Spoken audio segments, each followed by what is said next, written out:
சரிகமபாவில் அந்த நிகழ்வு மறக்க முடியாமல் இருக்கின்றது. தனது இறந்த கணவனுக்காக பாடி கதறி அழுத போட்டியாளர் மனமுருகி நின்றது அந்த அரங்கம். சரிகமபா நிகழ்ச்சியில் வித்தியாசமான போட்டியாளர்கள் கலந்து தங்கள் வாழ்க்கையில் நடந்த சம்பவங்களை வெளிக்கொணர்ந்து வருகின்றார்கள். இந்த நிகழ்ச்சியில் இருக்கின்ற சட்ட திட்டங்களுக்கு அமைவாக ஒவ்வொரு போட்டியாளர்களும் பாடி தங்கள் திறமைகளை நிரூபிக்க வேண்டும் என்று இரவு பகலாக தனது திறமை மீது அவர்கள் ஆர்வத்தை ஏற்படுத்தி கொண்டே இருக்கின்றார்கள். அந்த வகையில் இந்த வாரம் ஒவ்வொருவருக்கும் டெடிகேஷன் சுற்று வழங்கப்பட்டிருந்தது.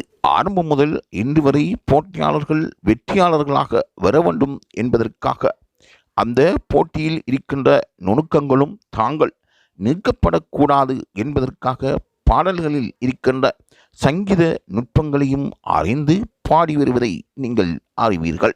இதில் போட்டியாளர்கள் அவர்களுக்கு முக்கியமானவர்களுக்கோ அல்லது பிடித்தவர்களுக்கோ அல்லது வேண்டப்பட்டவர்களுக்கோ பாடல்களை பாடி அந்த டெடிகேஷன் ரவுண்டில் அசைத்திருந்தார்கள். அந்த வகையில் போட்டியாளர் பவித்ரா இறந்த தனது கணவனுக்காக பாடியதும் அரங்கம் அழுது புரண்டு அங்கிருந்த உணர்ச்சி வச தன்மையை வெளிக்கொணர்ந்தது. அங்கிருந்த ஒவ்வொருவரும் உணர்ச்சி வசப்பட்டு அழுக ஆரம்பித்தார்கள். பவித்ராவின் குடும்ப நிலைமையை பார்த்து அவர்கள் அசந்து போனார்கள். ஆகவே பவித்ரா இவ்வளவு கஷ்டங்களுக்கு மத்தியில் தனது திறமையை நிரூபிப்பதற்காக மேடை வந்தது பெருமையானது என்று அவர்கள் கதைத்து கொண்டார்கள்.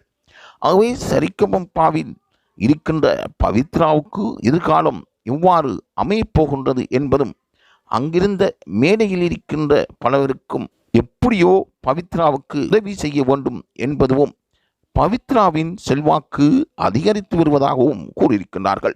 ஆகவே சரிகமபா நிகழ்ச்சிக்கு பவித்ரா ஒரு பொக்கிஷம் என்றும் பவித்ராவுக்காக பலர் அந்த பாடல்களை பார்த்து வருவதாகவும் கூறப்படுகின்றது.